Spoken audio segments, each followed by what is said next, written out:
Comienza en Radio María En torno al Catecismo. Como complemento a los fundamentos bíblicos de las exposiciones del Catecismo de la Iglesia Católica, les estamos ofreciendo durante varios sábados la reposición de otros tantos episodios del programa Cautivados por la Palabra, que dirige en Radio María el Padre Manuel Pérez Tendero.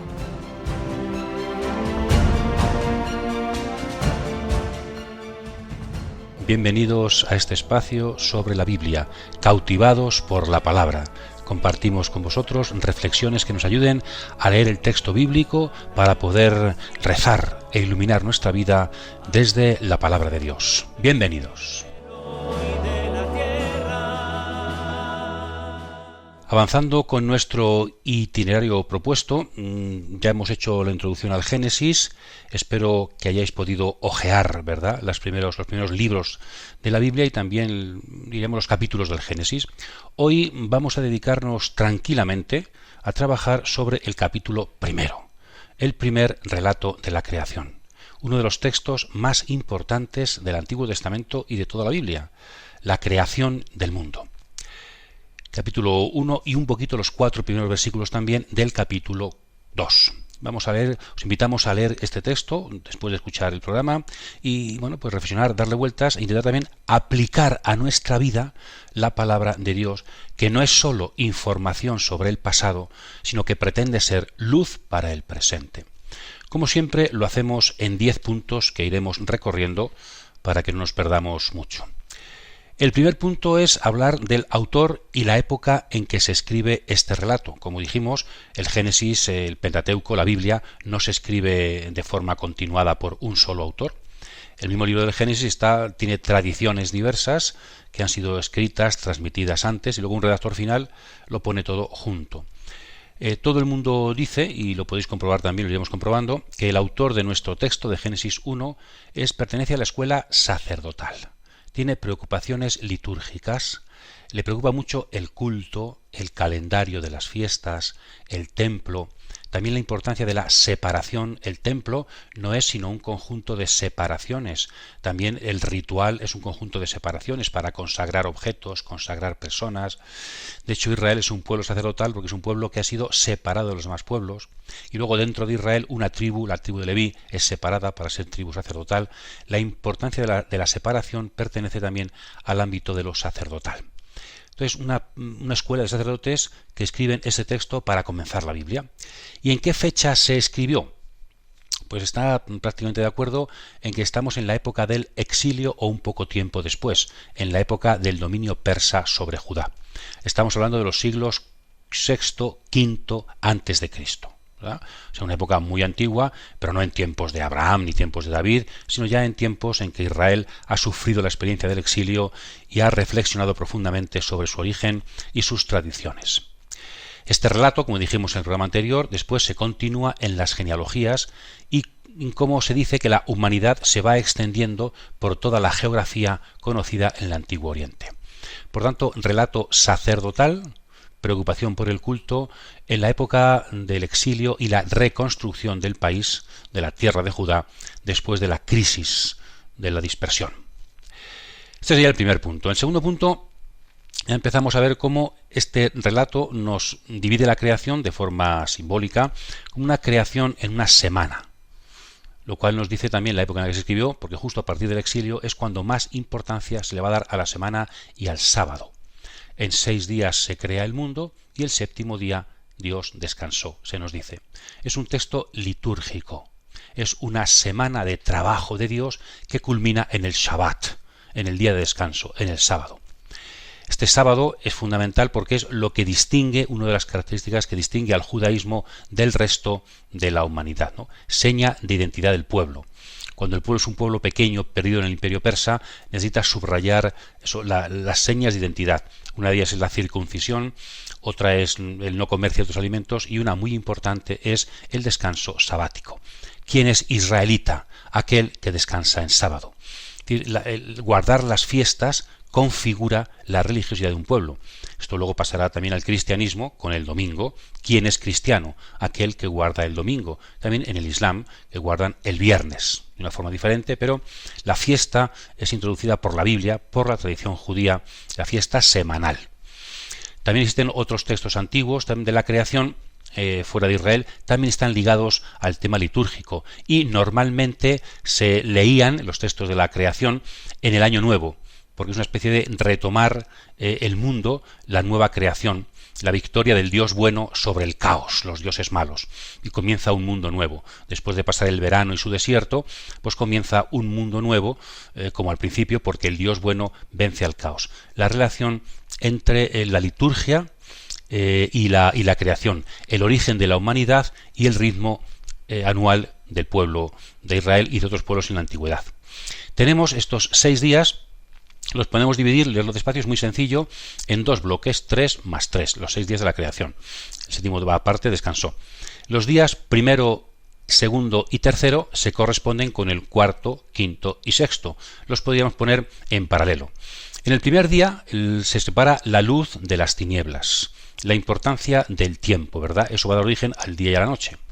Bien, en el segundo día tenemos la creación del firmamento para separar las aguas de arriba de las aguas de abajo. Y en el tercer día tenemos 2 obras de Dios. En el tercer día Dios actúa 2 veces. Primero, separación de las aguas de la tierra seca, y después, en segundo lugar, el tercer día, Dios hace surgir la vegetación en la tierra seca. Pues a esto se corresponden los 3 días siguientes. El cuarto día se corresponde con el primero, porque es la creación de los astros, ¿verdad? Otra vez la luz y las tinieblas, el día de la noche, también con la importancia del tiempo y la importancia litúrgica de los astros. Para Israel, los astros, el sol y la luna, no son dioses, fueron creados ni siquiera lo primero, el cuarto día, y sirven para marcar los tiempos. Son una ayuda para la liturgia. Con la luna nueva, con la primera luna de primavera, la Pascua, son medios para subrayar el tiempo al servicio de la liturgia que alaba solo a Dios. El quinto día se corresponde con el segundo. Si en el segundo se crea el cielo, en el quinto día se crean los peces y las aves, es decir, los habitantes que se han separado del cielo, el firmamento, y también esas aguas de abajo que han sido separadas, ¿verdad? Los habitantes del aire y del agua.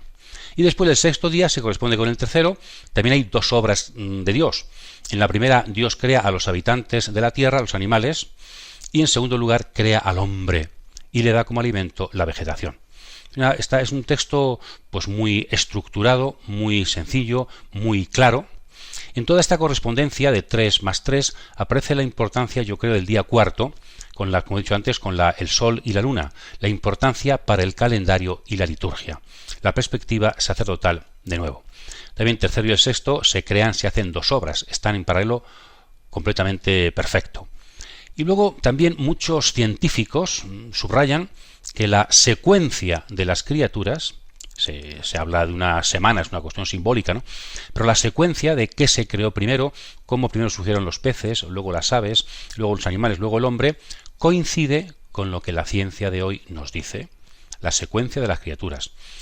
Bueno, es un dato interesante, aunque tenemos que tener cuidado, yo creo, aquí también con los concordismos, intentar justificar la Biblia y la ciencia, ¿no? No hay ningún problema entre la Biblia y la ciencia. Cuanto más profundizamos en la ciencia y más profundizamos en la Biblia, más nos damos cuenta que no hay tanto problema. Entonces no necesitamos justificar nada, no necesitamos dar la razón a la Biblia. La Biblia, por supuesto, que es palabra de Dios y es perfectamente compatible, incluso en este caso, hasta hay parecidos muy claros, ¿verdad?, entre la secuencia de las criaturas que nos dice la ciencia y que nos dice la Biblia. También importante lo del dar nombre, otro tema importante que sobre todo aparece en los días primero, segundo y también tercero en la primera parte. Dios va dando nombre a las cosas, día, noche, cielo, mar. Dar nombre es dominar las cosas y también darles un significado. En el capítulo segundo será el hombre el que dé nombre a los animales. Dios le deja al hombre también que domine las criaturas y dé nombre a los animales y a las demás criaturas. Entonces, segundo punto, 6 días divididos de forma simétrica, muy sencillos, con correspondencias claras. Tercera idea, tenemos 7 días, hemos dicho, pero hay 8 obras. porque en el séptimo día Dios descansa, y tenemos en 2 días, como hemos dicho, 2 obras. Y también subrayamos ahora, tenemos 10 palabras. Dios creó el mundo pronunciando su voz 10 veces. Se va repitiendo la expresión y dijo Dios, que existe el firmamento, y el firmamento existió. Es decir, esto de 10 palabras para un judío está muy claro qué significa. Nos recuerda totalmente al decálogo. Decálogos, 10 palabras. Éxodo capítulo 20, ¿verdad? Los 10 mandamientos. La creación aparece en paralelo con la ley. También la tradición judía, el Talmud, por ejemplo, nos habla de este paralelismo. Podemos hablar de la obediencia del ser. Dios dice una cosa y el ser hasta la nada le obedecen y existe. Y Dios crea por la palabra. Muy importante esto, y diríamos que el hombre lo que tiene que hacer es lo que ha hecho el ser. Dios empieza pronunciando la palabra, que seguirá pronunciando después para su pueblo, y el hombre, como las criaturas, tienen que obedecer para ser. La importancia de las 10 palabras, la importancia del paralelo, antes hemos dicho, entre el templo y la creación. Después insistiremos. Ahora decimos paralelo entre la ley y la creación. De hecho, según los rabinos, Dios creó el mundo a través de la ley, a través de la Torá. Interesante punto, digo, para que relacionemos lo que sería el ser con la moral. La moral no es algo añadido al ser de forma extrínseca, sino que es lo que pertenece al ser en su esencia, ¿no? Es decir, la bondad es, como ahora veremos también, es muy importante, y seguir esa bondad por parte nuestra, que somos libres, y ser obedientes a la palabra de Dios, es la mejor forma de que la creación siga su rumbo. En cuarto punto, vamos a hablar de cómo, si leéis despacio este texto de Génesis 1, la importancia de la separación. Crear es separar. En el fondo es superar el caos y poner orden en las cosas. Los griegos le llamarían cosmos. Frente al caos, el cosmos, el universo ordenado. Esto es muy importante, la separación, sobre todo en los 4 primeros días, leedlo. Y también los seres vivos son creados según sus especies. Esta expresión también aparece 7 veces. El 7, ¿verdad? Importante. Según sus especies. Recordemos esa diferencia ritual para el sacerdote de lo puro y lo impuro. También separación después entre varón y mujer. En el fondo, la separación radical es la separación entre Dios y sus criaturas. La preocupación sacerdotal principal es que Dios es trascendente, que Dios no es uno más de nosotros. Las separaciones, diríamos, de aquí abajo nos ayudan a revivir la separación radical, que es la trascendencia de Dios. Dios no es una criatura más, sino que todo ha sido creado por Él. Dios es el totalmente otro. En este sentido, podemos relacionar la separación de la creación con el concepto de santidad. La santidad es separación, es consagración. Dentro del mundo, hemos dicho antes, Dios elige a un pueblo, lo separa. Dentro de ese pueblo separa a una tribu, la de Leví. Dentro de Leví a una familia, la familia sacerdotal de Sadoc. Y dentro de esa familia al sumo sacerdote. Es decir, la separación, la consagración es una pedagogía de la trascendencia de Dios. También el día séptimo quedará santificado, separado de los demás como un día especial. Debajo de esta insistencia en la separación, además de descubrirnos que es un tema sacerdotal, tenemos la importancia del orden de las cosas y, como hemos dicho, la trascendencia de Dios. En otras culturas, por ejemplo en Mesopotamia, la creación es una frágil victoria del Dios bueno sobre el caos, que se celebra en Año Nuevo otra vez para que se reviva. Pero, en cambio, aquí no tiene nada que ver con esto, sino que Dios ha vencido de forma definitiva, no tiene que vencer a nada. Dios todo lo crea ordenado. Pero entonces, como diría San Pablo, el desorden de vida, el caos en nuestra vida, quizá tenga que ver también con una falta de fecundidad en la creación. La importancia de la separación, no solamente como un tema cúltico, litúrgico, sino como un tema también importante para el ser humano. También quizá la ciencia consista en eso, en saber separar, la medicina, cuando todo está revuelto, cuando todo es caos, cuando no distinguimos nada, la vida se hace imposible y también la verdad. Importancia de la creación como cosmos, como separación de las criaturas, del hombre, todo. Continuamos con el quinto punto. Una frase que también se repite muchas veces. Todo es bueno, todo es bello. La palabra hebrea, tov, significa en primer lugar bueno, pero también tiene el matiz de bello. En cambio, al traducirlo al griego, los griegos tradujeron por kalos, que es al revés, tiene el matiz fundamental de ser algo bello, pero también tiene un significado de bueno. Por lo tanto, si leemos el texto hebreo, todo es bueno y bello. Si leemos el texto griego, todo es bello y bueno. Ambas dimensiones están presentes en el texto y es muy hermoso, ¿no? No existe la maldad en la creación. Dios no puede crear nada malo. Aquí podríamos leer también el capítulo 11 del libro de la sabiduría, precioso, y el capítulo 13, Dios, si algo no lo hubiera amado, no lo habría creado. Es una reflexión sobre esta bondad radical ontológica de la creación. Todo lo que ha sido creado es bueno, y Dios ama todo aquello que ha creado. Al final se nos dice en el último día, después de la creación del hombre, que todo era muy bueno, muy bueno. Yo creo que el significado principal es no solamente que estamos al final, entonces Dios mira toda la creación y es muy bueno, sino que ha creado al hombre. Y ciertamente cuando ve al hombre, Dios se siente conforme con su creación y descubre la belleza definitiva y plena. Todo es muy hermoso, todo es muy bueno. La bondad y la belleza han llegado a su plenitud. En cambio, los rabinos dan aquí un significado, una interpretación un poquito diferente, que también es interesante y por eso os la comparto. Dicen que cuando Dios crea al hombre no dice inmediatamente que era bueno, sino que luego un poquito más tarde, ¿no? Era muy bueno. Entonces, ¿por qué no dice inmediatamente que era bueno como de las demás criaturas? Porque, dicen ellos, ha sido creado libre y el hombre debe llegar a ser bueno. A diferencia de los demás seres vivos que son buenos, que no tienen libertad, por lo tanto no hay moralidad en sus actos, son siempre buenos, aunque tengan que comerse entre sí. Entonces es el hombre el que está llamado a ser bueno. La criatura humana está abierta a la bondad. Bien, dos explicaciones, pero lo importante es eso, que Dios crea todo como bueno. Quizá una de las cosas que tendríamos una aplicación muy importante para nosotros es a la hora de mirarnos, por ejemplo, a nosotros mismos. Cuando yo me miro a mí mismo, hay gente que no se ve buena, no se ve bella, no se ve... Eso en el fondo es ir contra el Creador. Dios me ha creado bello, me ha creado bueno. Después habrá cosas malas en mí, después el pecado podrá tentarme, después podré, por supuesto, pero radicalmente, si yo escarbo en mi ser, radicalmente soy constitutivamente bueno, constitutivamente bello. Y ahí tengo que fundar. El pecado no es lo más profundo del ser, sino que lo más profundo del ser es que somos criaturas buenas y hermosas, queridas por Dios y amadas por Dios.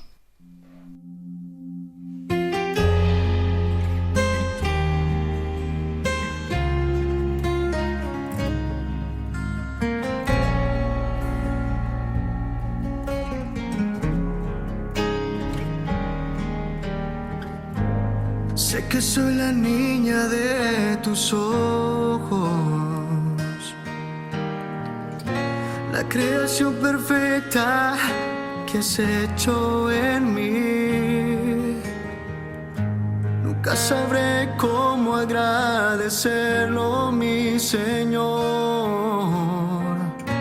Por eso con mi canto yo te alabaré.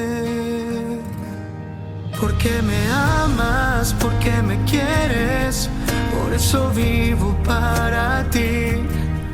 Toda mi vida, mi juventud es para ti. Porque me amas, porque me quieres, por eso canto para ti. Yo nací para adorarte, mi Señor.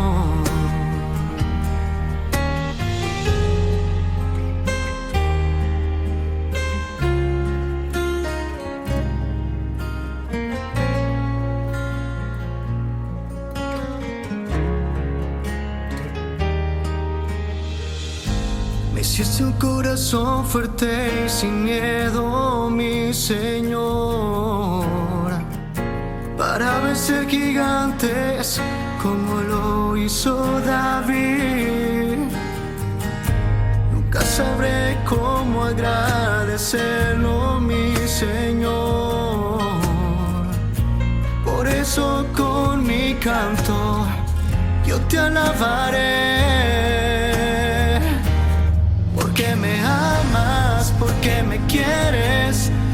eso vivo para ti. Toda mi vida, mi juventud es para ti. Porque me amas, porque me quieres, por eso canto para ti. Yo nací para adorarte, mi Señor.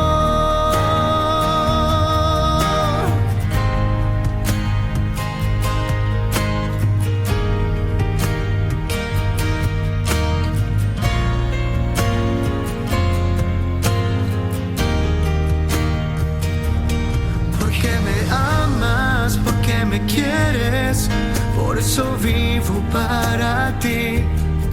Toda mi vida, mi juventud es para ti. Porque me amas, porque me quieres, por eso canto para ti. Yo nací para adorarte, mi Señor. Yo nací para adorarte, mi Señor.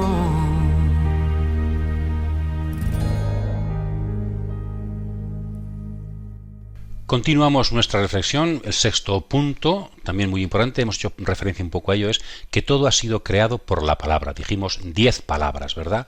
La palabra, la importancia de la creación por la palabra. También hablan de ello otros textos de la Biblia. Sabiduría 9, Salmo 33, Eclesiástico 42. Bien, Juan, el capítulo 1 de San Juan, todos conocéis el prólogo. En el principio existía la palabra y después dice en el versículo 2, todo fue creado por la palabra. Bien, la creación por la palabra, destacan ahí algunos datos, rasgos, consecuencias importantes. Primero, aparece ahí la absoluta trascendencia de Dios, su soberanía sobre las cosas. Dios no tiene que estar moldeando cosas ni haciendo como a diferencia de los mitos paganos, ¿verdad? Sino que es su palabra todopoderosa. Dios gobierna todo, Dios crea todo desde el principio con su palabra. La palabra de Dios como mediadora en la creación subraya la trascendencia y el poder de Dios sobre sus criaturas. También en la Biblia se habla de la eficacia de la palabra. Como los profetas, no, la palabra de Dios no baja a la tierra y vuelve vacía, sino que cumple. La palabra no se la lleva el viento, es palabra creadora. Por eso también los profetas creen importante su palabra. La palabra de Dios mueve la historia. La palabra no es cualquier cosa, la eficacia de la palabra. Por eso cuando predicamos la palabra, cuando escuchamos la palabra, cuando cumplimos la palabra, estamos entrando en la eficacia de Dios. La palabra de Dios no es cualquier cosa, ya digo, no se la lleva el viento, sino que es fundamental para transformar la realidad, porque ella fue la que creó la realidad. También la palabra en griego es logos, ¿verdad? Es decir, el mundo ha sido creado por el logos y por tanto el mundo tiene lógica, estabilidad contingente, depende de Dios, pero estabilidad. Existen orden, leyes, posibilidad de comprensión. Yo creo que aquí podemos mencionar que la ciencia es posible porque lo real es lógico. Si no hubiera sido creado con logos, con la palabra, pues no podíamos poner palabra. La ciencia, ¿qué es? Nombrar, poner palabra a las cosas, distinguir, relacionar. Pero eso es posible porque el ser es lógico. Si el ser fuera caos, si no hubiera leyes de la naturaleza, pues nunca podríamos descubrir esas leyes que siempre se cumplen, ¿verdad? Entonces, yo creo que aquí hay un tema muy importante que os invitamos a reflexionar, y es que la ciencia es posible, la comprensión de lo real es posible, porque el mundo ha sido creado con el logos, porque el mundo es lógico y existen leyes que en el fondo están subrayando la presencia del Dios creador y su logos. Y también hay una cosa tan interesante como esto, y es si la creación está creada por la palabra, la creación es llamada, es diálogo, es lugar de comunicación, es lugar de revelación. El capítulo 13, hemos señalado antes, de la sabiduría, nos dice esto, que a través de las criaturas podemos conocer a Dios. Dios nos está hablando con su palabra a través de las criaturas. Las criaturas son llamada de Dios al hombre, ¿verdad? Porque han sido creados por la palabra. Esto es un tema muy hermoso, yo creo. Por eso hay mucha gente que se ha encontrado con Dios en la naturaleza, en las criaturas, en la belleza, en la serenidad de un paisaje. Muy importante la creación por la palabra. Otros textos bíblicos, de forma paralela, hablan de la creación por la sabiduría, que es algo parecido a la palabra. Los rabinos, decíamos antes, creación por la ley. En el Nuevo Testamento todo esto, la ley, la palabra, la sabiduría, se aplica a Jesucristo. Todo ha sido creado a través de Jesucristo. También importante, en el Génesis 1, la presencia del Espíritu, que se cernía sobre las aguas. De alguna forma, sin saberlo, el autor está ya atisbando el misterio de la Trinidad. Dios crea, Dios Padre crea, pero ahí está su palabra y ahí está su Espíritu, para que sea posible la vida y la creación. Este Espíritu que después, en Génesis 2, será dado al hombre, soplado sobre el hombre para que tenga vida. Creación por la palabra y presencia del Espíritu. El séptimo punto, vamos a fijarnos en la primera palabra, la primera letra de Bereshit, empieza en hebreo. En el principio, el arjé griego. En el arjé, Dios creó el cielo y la tierra. Así comienza también el Evangelio según San Marcos. En el principio, el comienzo del Evangelio, arjé en griego, y también Juan, en el principio, arjé, existía la palabra. Es decir, el Nuevo Testamento quiere también relacionarse con el comienzo de la Biblia, con el comienzo del Génesis, el arjé. Bien, esta es una curiosidad. La primera letra en hebreo es la letra B, ¿verdad? Bet. Y los rabinos de aquí sacan una reflexión muy hermosa que comparto con vosotros. ¿Por qué la Biblia comienza con la B y no con la A? Con la Aleph hebrea, que es nuestra A. ¿Por qué no comienzan con la A y sino con la B? Pues muy sencillo, hay una reflexión muy bonita, y es porque la A le pertenece a Dios. Es la primera letra de la palabra Dios, o también la primera letra de la palabra yo. Entonces, el mundo es lo que no es Dios. La A le pertenece a Dios. Y el mundo, que es en el fondo vocabulario, que es diálogo, que es palabra, pero comienza con la letra B. También dicen que la forma de la B, de la Beth en hebreo, que es una especie de cuadrado abierto hacia la izquierda, nos dice, se escribe de derecha a izquierda, ¿verdad?, que más allá del principio, más allá de esta letra, no se puede penetrar. Es signo también de la trascendencia de Dios. Bueno, reflexiones muy bonitas también de los rabinos. En el fondo también podemos relacionarlo con los griegos, que buscaban la filosofía griega, ¿verdad? Buscaba desde el principio el arjé de todo, ¿verdad? Los presocráticos. Bueno, pues la Biblia propone que el arjé de todo es Dios creando. El Nuevo Testamento dirá que el arjé de todo, más allá de todo, es la palabra, el verbo eterno de Dios, que a través del cual se va a crear todo. Bien, el octavo punto es que Dios da de comer a los animales y Dios da de comer al ser humano y les da de comer las semillas y los frutos del campo. A veces esto no se nos ha ocurrido pensarlo, pero bueno, aquí tenemos algo muy actual que no sé cómo será recibido por distintos tipos de sensibilidades, ¿no? Y es que todos los alimentos son vegetales en el Génesis 1. Todos los animales son herbívoros, incluido el hombre, que no come carne. Estamos en la época paradisíaca de paz, sin violencias ni muertes. A diferencia de lo que sucederá a partir del diluvio. En Génesis 9 se nos dice que Dios permite a Noé sacrificar para comer. Es decir, ha comenzado una humanidad diferente. La humanidad en la que vivimos es post-diluviana. Estamos aquí por culpa del pecado, pues una humanidad donde existe la violencia, donde es necesario matar para comer y por eso pues se sacrifica antes para ofrecérselo a Dios. También se ponen algunos límites en el matar, ¿verdad? La sangre, no juntarla con la carne. Entonces, lo que se subraya fundamentalmente es que antes del diluvio las cosas no eran así. Y de hecho, Isaías, en el capítulo 11, nos dice que en el futuro las cosas tampoco serán así. Isaías imagina para el futuro una época de recuperación del paraíso, de vuelta al Edén, donde, dice, el lobo y el cordero pastarán hierba juntos. Y el niño podrá meter su mano en el agujero de la serpiente y no le hará daño. O sea, y también el león junto con el ciervo. O sea, todos podremos comer juntos porque no habrá violencia. Es decir, el tipo de comida, también para Israel esto es muy importante, el tipo de comida tiene mucho que ver con el tipo de humanidad, con el tipo de relaciones que establecemos con los demás y con lo real. Entonces esto sería interesante reflexionarlo, ¿verdad? Todo esto de ser veganos y vegetarianos y en el fondo no se ha inventado en la modernidad, sino que es una cuestión muy, muy antigua, tan antigua como la Biblia. Según la Biblia, aunque el significado seguramente es muy diferente a otros significados que damos nosotros, pero el ser humano era vegetariano. Ahora vivimos una etapa de carnívoros, pero llegará un día también en que será paz definitiva y en la que no habrá violencias y comeremos juntos lo que la tierra nos da. El noveno punto, quizá el más importante, es la creación del hombre y de la mujer. El sexto día por la tarde. Estamos ante una de las claves de la antropología bíblica, uno de los textos más importantes para construir nuestra propia idea del hombre, varón y mujer. Es el sexto día por la tarde, por tanto, se trata de la culminación de la creación. Dios, según la Biblia, lo ha creado todo en virtud del hombre. De hecho, luego veremos el próximo programa que en el capítulo 2 Dios crea al hombre lo primero y en virtud de él crea lo demás. Es decir, en ambos casos, creándolo lo último, lo cual parece más verosímil, ¿verdad?, desde el punto de vista histórico, o creándolo lo primero, de una forma poética, que en Génesis 2, se subraya la misma idea. Todo ha sido creado en virtud del hombre.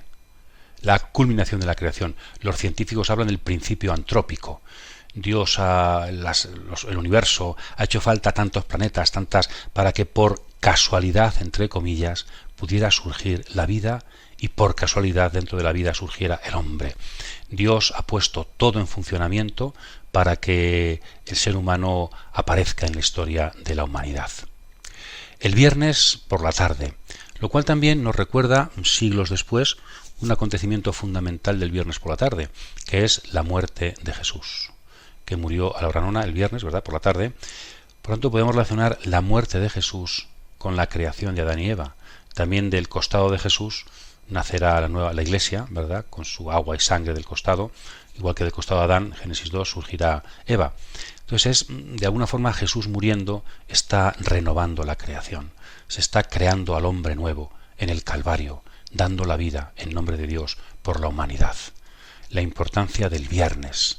El viernes es memoria de la creación del hombre. El viernes es memoria de la entrega del hombre definitivo por todos. Después, en esta creación del hombre, Dios hace una especie de interrupción. Hagamos. De alguna forma Dios dialoga consigo mismo. Los santos padres han visto aquí, como es un plural, una referencia implícita a la Trinidad, ¿verdad? El autor bíblico aún no lo sabe, pero Dios dialogando entre sí. Bien, quizá el texto original sea un plural majestático, pero es verdad que lo más importante yo creo es que Dios separa.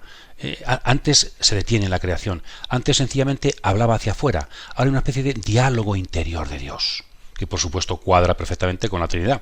Un diálogo interior de Dios. Para crear al hombre, Dios se detiene y piensa, dialoga. Y también se nos dice cuál va a ser la misión del hombre. Es una forma de subrayar la dignidad del hombre. Existe un plan en el que el hombre va a ser el culmen de ese plan y va a tener una misión con respecto al resto de lo creado. Y entonces Dios creó al hombre varón y mujer. A su imagen y semejanza los creó. ¿Qué significa imagen y semejanza? Por un lado podemos interpretarlo, como siempre se ha hecho, como que el hombre se parece a Dios. Es persona como Dios, es libre como Dios. De los animales no se dice esto. Pero sería muy importante para una antropología bíblica correcta y para entender la diferencia entre el ser humano y los animales, que tienen su propia dignidad, pero no como el ser humano. De nadie se dice que haya sido creado a imagen y semejanza de Dios. Pero algunos estudiosos subrayan que la palabra imagen en hebreo significa estatua. Dios habría creado al varón y la mujer como estatua de Dios. Quizá, no lo sé, yo creo que es una idea muy bonita, se está pensando, hemos dicho antes, en los templos antiguos, que tenían una bóveda, y tenían algunos, y también, sobre todo, tenían una parte en la que estaba una estatua que representaba al Dios de ese templo. Entonces el Génesis 1, parece como si el mundo fuera un macro templo, un gran templo, en el que la estatua de Dios es el ser humano. Por eso, el ser humano representa en el templo del mundo la presencia de Dios. Y por eso después el Decálogo, Éxodo 20, segundo mandamiento, impedirá hacer imágenes de Dios. El hombre no puede hacer imágenes de Dios porque él mismo es la imagen de Dios. Ninguna imagen vale lo que el hombre. El hombre no puede representar a Dios. Él mismo es la representación, la estatua de Dios en medio del cosmos. Aquí también recordamos como si el mundo es un macrotemplo, el templo en toda la antigüedad, también en Israel, es un microcosmos, ¿verdad? Por eso hay un paralelismo muy grande entre la construcción del templo, Éxodo 31, y la creación del mundo. También un texto sacerdotal, ¿no? Allí aparece también el Espíritu, aparece que Dios descansó, aparecen muchos parecidos entre Éxodo 31 y nuestro texto de Génesis 1. porque la creación y la construcción del santuario y del templo, de la tienda y del templo, están en completa relación, en completo paralelismo. Bien, por tanto, el hombre como creado como estatua de Dios, a imagen y semejanza de Dios, lo cual es la base fundamental de la dignidad del hombre. El hombre tiene una dignidad constitutiva. Las constituciones nuestras leyes, lo que hacen es reconocer esa dignidad. Pero el hombre no le concede dignidad a otro hombre, la reconoce. El ser humano tiene una dignidad por su ser criatura, imagen y semejanza de Dios. Por eso algunos regímenes totalitarios esto no lo entienden y creen pues, que la dignidad se la concedemos al hombre porque somos buenos y le damos un conjunto de leyes. No, el hombre tiene dignidad por ser persona. Y por eso la dignidad no viene de nuestra tarea, nuestro puesto, nuestra raza, No, nos viene del mero hecho de existir como criaturas a imagen y semejanza de Dios. Según los santos padres, el hombre ha perdido con su pecado, ha conservado, esto es muy bonito también, ha conservado la imagen, pero ha perdido la semejanza. También San Juan Pablo II, reflexionaba mucho sobre este tema. Somos imagen y semejanza, dos dimensiones. La imagen ni el pecado siquiera nos la quita. Por tanto, tenemos dignidad incluso cuando somos pecadores, como tanto nos recuerda Jesús y la misericordia del Evangelio, ¿verdad? La imagen de Dios no la podemos perder nunca, ni aunque fuéramos al infierno. La imagen, en cambio, hemos perdido la semejanza por el pecado. Entonces, ¿en qué consiste la historia de la salvación, la historia de la humanidad? Ir recuperando esa semejanza perdida por el pecado. El pecado de alguna forma afea nuestra imagen. Tenemos que ir limpiando y recuperando esa belleza original que el Señor ha puesto en nosotros. Somos dignos pero manchados. Somos dignos con una dignidad inmensa, pero hemos caído un poco en un mundo en el que las relaciones humanas se han corrompido. Entonces necesitamos recuperar la semejanza con la que Dios nos creó. Y dice el texto, varón y mujer los creó. Después en Génesis 2 veremos cómo se desarrolla de forma poética, simbólica, lo de la costilla. Aquí no aparece nada de eso. Aquí es varón y mujer los creó de forma escueta, en un paralelismo total, igualdad, diferencia radical. Son iguales en dignidad y diferentes. Una diferencia complementaria, la complementariedad que hace posible la fecundidad. Entonces llama la atención que un texto tan antiguo hable con tanta claridad de la igual dignidad del varón y la mujer. Es más, el texto lo que quiere decir es que ambos, no por separado, sino que ambos juntos, varón y mujer, son imagen y semejanza de Dios. Porque en el fondo Dios es amor, Dios es relación. Un hombre solo, un varón, una mujer sola, una hembra, no pueden ser imagen de Dios, sino que lo son en tanto en cuanto se relacionan. De ahí la importancia de la relación varón y mujer como relación constitutiva radical del ser humano que ante el mundo representa a Dios, representa el amor de Dios. Aquí también pues habría muchas cosas que decir, muy en relación con el diálogo con la cultura actual, ¿no? Como según el cristianismo, según la Biblia, pues el hombre ha sido radicalmente creado como varón y mujer. La sexualidad pertenece radicalmente a la esencia del ser humano. Y somos varones o somos mujeres, y tenemos que realizarnos en esta dimensión que Dios ha querido para nosotros, siempre creciendo, en complementariedad con los otros, con la otra o con el otro. Con la mujer si soy varón, con el varón si soy mujer. Y después de crearlos, Dios les da una bendición y un mandato. Los bendijo Dios, también ha bendecido antes a los animales.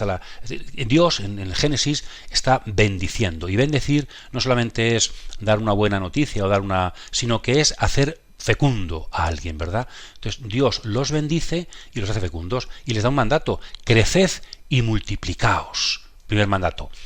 Segundo mandato, llenar la tierra y someterla.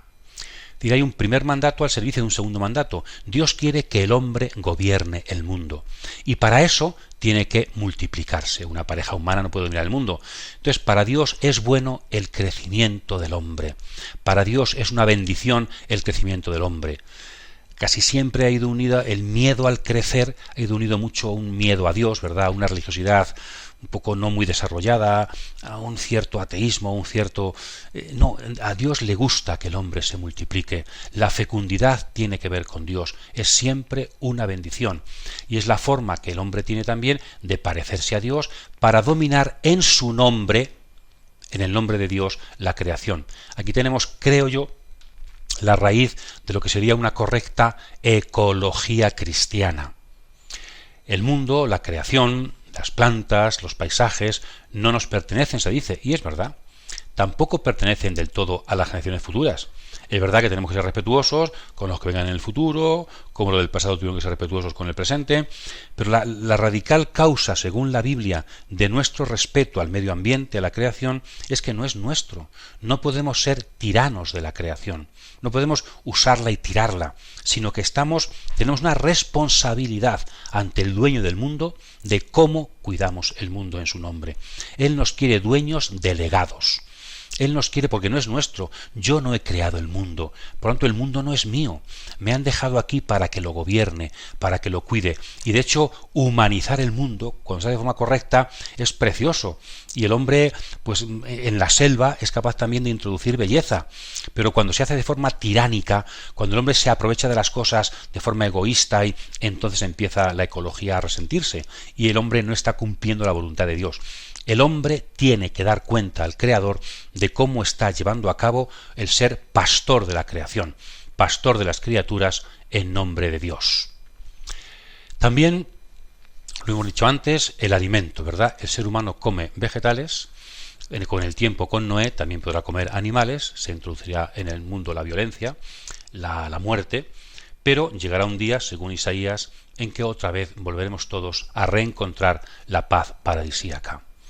Dios crea al hombre a su imagen y semejanza al final de la creación y después se retrotrae, se mira atrás de toda la creación para que todo converja en el hombre que tiene que gobernarlo todo, ser la estatua de Dios que gobierne y pastoree la creación en nombre de su Creador.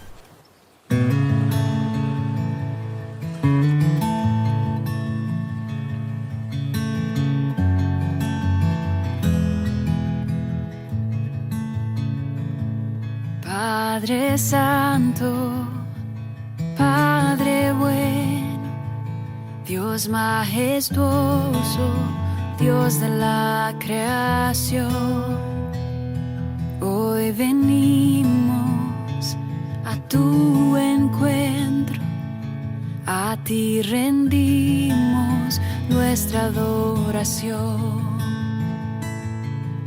Dios todopoderoso, Dios de amor, tus maravillas canta la creación,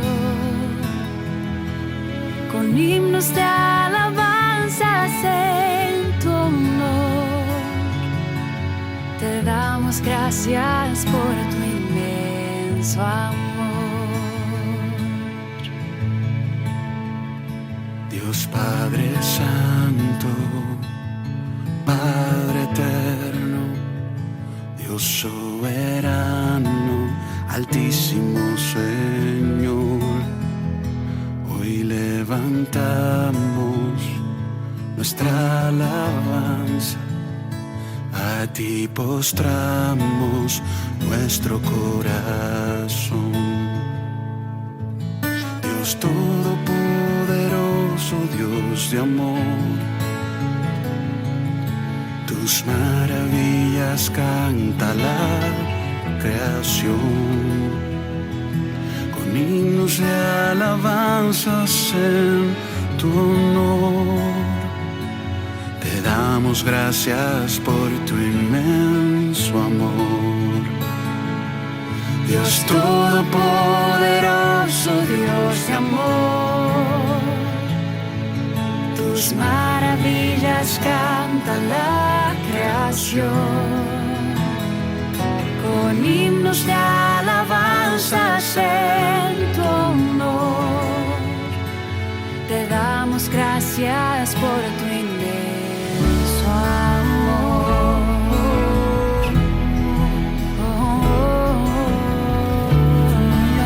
Si me pides que me acerque a ti,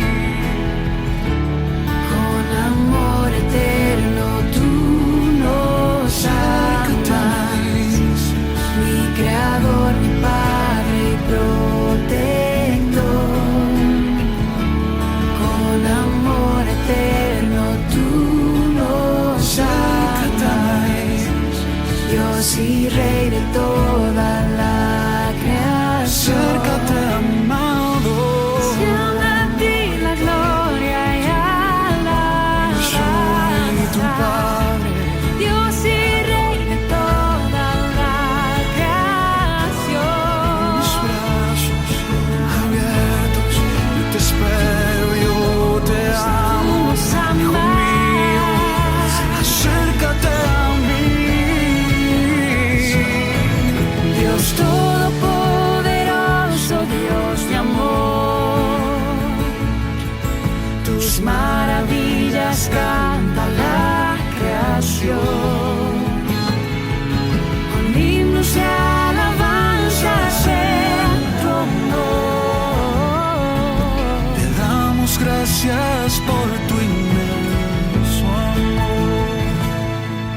Con toda la creación te exaltaré. Yo te exaltaré. Un himno de alabanza cantaré. Postrada en tu presencia adoraré. Y en tu regazo al fin descansaré.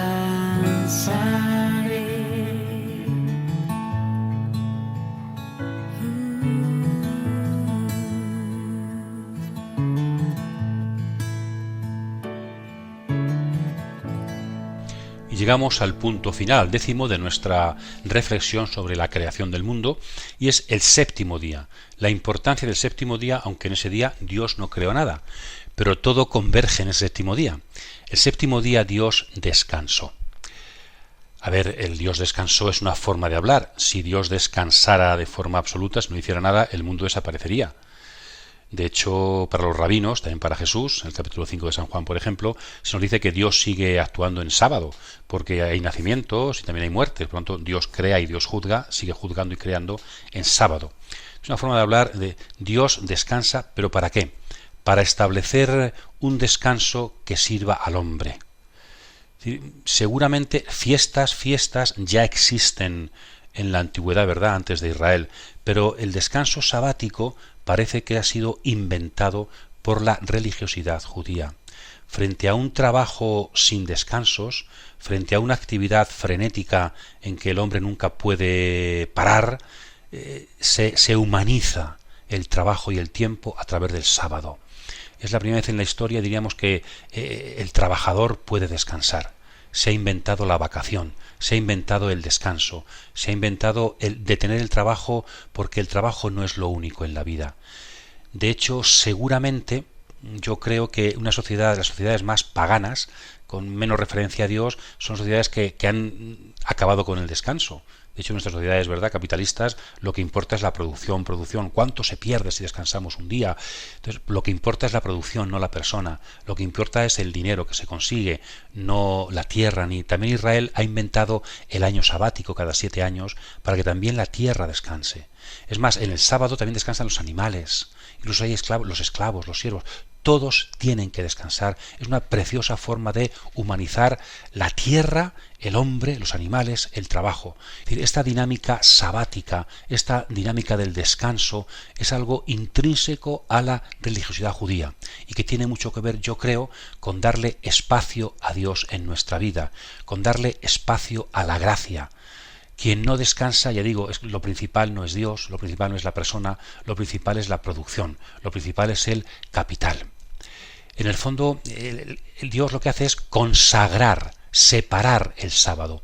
Es una forma de introducir la distinción, si no sería todo rutina, todo igual. Dios consagra, igual que ha separado antes a los animales, ha separado las aguas, está la separación varón-mujer, la importancia de la separación en el tiempo. El tiempo sería insoportable si no hubiera ahí separaciones.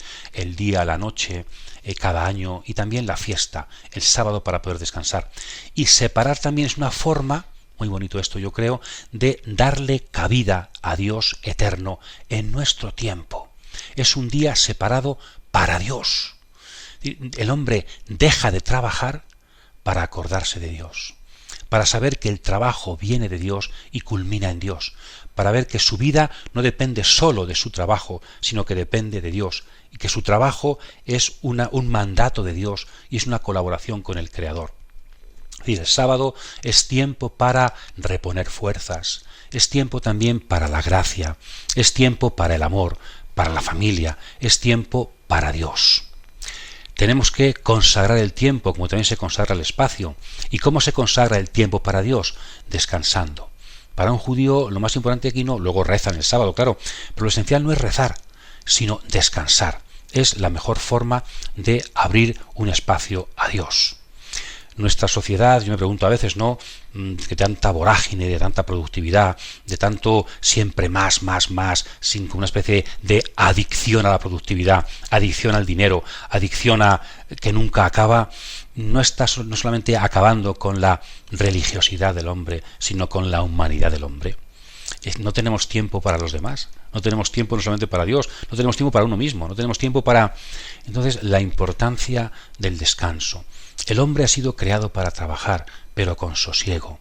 El hombre ha sido creado para colaborar con Dios y tiene que cambiar el mundo para realizarse a sí mismo, pero con sosiego y con tranquilidad, con descanso, sabiendo que lo único importante no es el trabajo, que lo único importante no es la producción, sino que existe la persona, existe Dios, existe también, somos limitados, existe el cansancio porque tenemos límite.